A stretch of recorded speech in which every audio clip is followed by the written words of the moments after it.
Akun anak jenderal atau DJ mengakui bahwa tidak ada bukti apapun tentang Fufafa milik Gibran, sehingga anak abah pun kesulitan membuktikan kalau Fufafa adalah milik Gibran. Mana nih yang katanya mau kasih bukti bahwa akun Fufafa miliknya Mas Gibran? Sampai saat ini nggak ada tuh. Kesulitan ya? Kesulitan buat bikin hoax. Takut nanti dibongkar lagi hoaxnya sama DJ anak jenderal. Kalian berusaha matiin akun DJ, hidup lagi, sampai-sampai kalian kesal gitu ya. Soalnya isu tentang Fufafa ini menjadi isu yang menurut kalian paling handal untuk menjatuhkan Mas Gibran. Tapi nyatanya sampai sekarang mana? Mana? Sebentar lagi loh pelantikan Mas Gibran. Kalian masih belum bisa cari hoax ya? Belum bisa untuk bikin Photoshop yang bisa meyakinkan anak-anak abah ya bahwa Fufafa itu milik Gibran. Mana itu yang bilang 100%, 1 juta persen, 1 miliar persen bahwa Fufafa milik Mas Gibran? Mana? Mana pembuktiannya? Saya gemes soalnya. Kalau kalian membuktikan, saya juga akan buktikan. Pembuktian kalian bisa saya buktikan sebaliknya. Ya, jangan main-main. Jangan kalian pikir hanya kalian yang pinter bikin Photoshop. Saya juga bisa. Untuk ngelecehin masyarakat awam, saya juga bisa. Tapi saya justru bikin pembuktian secara real bahwa akun Fufafa bukan milik Mas Gibran. Kalau ada yang bilang, Kementerian Kominfo itu sudah menyatakan bahwa Fufafa milik Mas Gibran. Alah, siapa yang bilang? Bullshit aja. Siapa yang bilang? Jangan kalian mengada-ada, ya. Selama ada DJ anak jenderal, kalian tidak bisa mendustai netizen. Akun Fufafa, itulah narasi yang dilakukan oleh anak abah untuk menghancurkan karir Gibran. Namun demikian pada kenyataannya tidak sedikit pun menghancurkan karir Gibran. Bahkan Gibran tetap akan dilantik 20 Oktober mendatang. Fufafa. Mencuatnya kembali cerita soal akun Fufafa merupakan isu yang dieksploitasi oleh kalangan dari pendukung yang kalah. Mereka dengan sengaja mengglorifikasi isu ini dengan tujuan merenggangkan hubungan yang sangat baik antara Presiden terpilih Prabowo Subianto dengan Presiden Jokowi dan Wapres terpilih Gibran Rakabuming Raka. Sangat jelas dan terang benderang. Kalian bisa lihat di media sosial siapa saja yang mengglorifikasi isi ini. Ya, mereka adalah pendukung capres tentu atau pihak yang terafiliasi dengan partai tertentu yang belum bisa move on dari kekalahan pilpres. Mulai dari politisi, pengamat, cendekiawan, aktivis pegiat, influencer, budayawan, bahkan hingga tokoh agama.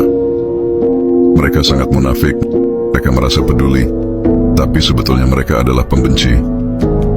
Cara mengadu domba dengan menggunakan isu Fufafa ini merupakan cara terbodoh yang pernah ada.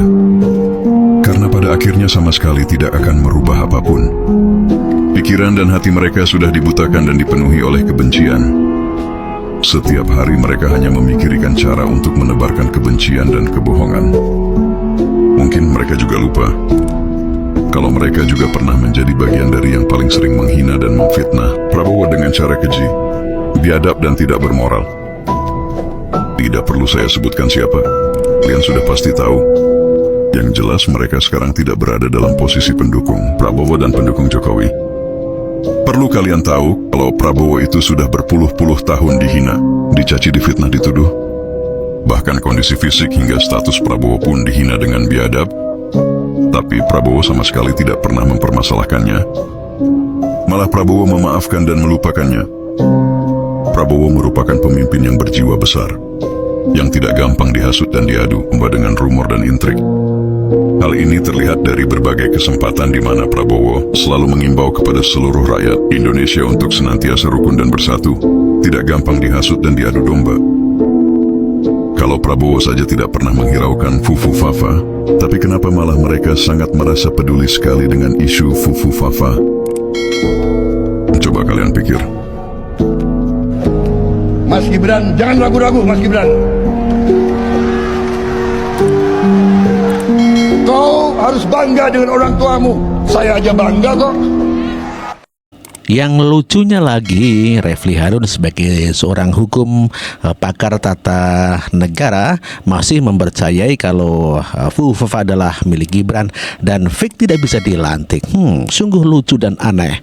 Ilmu daripada Refli Harun yang mengatakan Gibran dibatalkan pelantikannya. Ada-ada saja. Ya, sahabat era sekalian,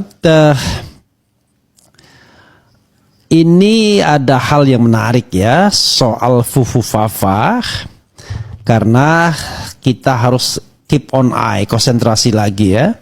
Kita balik lagi ke Fufafa untuk melihat ya sejauh mana kebenaran Fufafa ini ya meyakinkan publik bahwa Raka Buming layak atau tidak layak dilantik sebagai wakil presiden.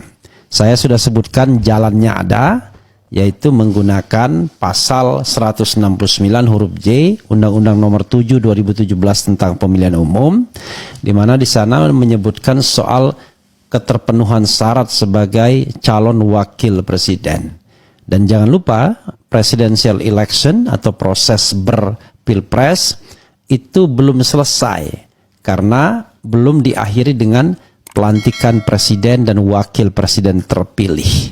Sehingga kalau ada presiden dan wakil presiden terpilih tidak lagi memenuhi syarat, walaupun sudah diumumkan sebagai pemenang oleh KPU pada tanggal 24 April 2024 yang lalu, bisa saja dia tidak dilantik. Nah, hanya persoalannya siapa yang memutuskan tidak dilantik karena tidak terpenuhi lagi syarat tersebut? Ya, harusnya KPU. Tetapi kenapa KPU? Karena KPU juga kan mencoret-coret anggota dewan terpilih. Karena tidak lagi memenuhi syarat, antara lain misalnya sudah dipecat dari partai politik.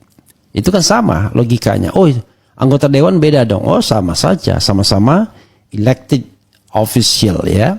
Tetapi kalau anggota KPU tidak berani mencoret Fufafa, ya harus institusi yang lebih kredibel dan lebih tinggi mencoretnya, yaitu Majelis Permusyawaratan Rakyat yang memiliki kewenangan menurut konstitusi untuk melantik presiden dan wakil presiden. Karena Fufafa tidak lagi memenuhi syarat akibat melakukan perbuatan tercela pada tahun 2014, 2019 dan saat ini karena tidak mengakui akun itu milik dia sehingga bisa dianggap melakukan kebohongan publik ya. Tidak ada statement dari yang bersangkutan, maka bisa dikategorikan sebagai perbuatan tercela juga. Itu konstruksi hukum tata negaranya ya. Apakah kemudian hukum tata negara ini workable atau tidak, ya it is not my business. Tapi urusan saya adalah bagaimana menjelaskan governance kalau seandainya gara-gara Fufafa ini Gibran Raka Buming Raka tidak dilantik atau dituntut agar tidak dilantik lagi karena tidak lagi memenuhi syarat sebagai seorang wakil presiden terpilih. Lucunya lagi seorang ustadz ya mengaku-ngaku ustadz masih meyakini Gibran tidak layak dilantik dikarenakan akun Fufafa. Dasarnya tidak jelas kalau meminta Gibran tidak dilantik. Aduh, ada saja kayak kakek. Yang menunjukkan di sini adalah miliknya Gibran Raka Buming. Maka dengan demikian untuk kasus Fufafa ini sesungguhnya Gibran ini tidak sah sudah menjadi calon wakil presiden ya Prabowo Subianto. Kenapa? Karena salah satu syarat sebagai seorang ya wakil presiden atau presiden itu harus sehat jasmani dan rohani.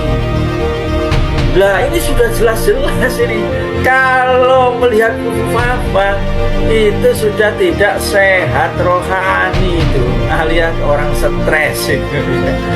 Atau juga ada yang mengatakan psikopat, ada yang mengatakan ya termasuk pembunuh politik, pembunuh berdarah dingin dan lain sebagainya ya, orang keblinger dan lain sebagainya.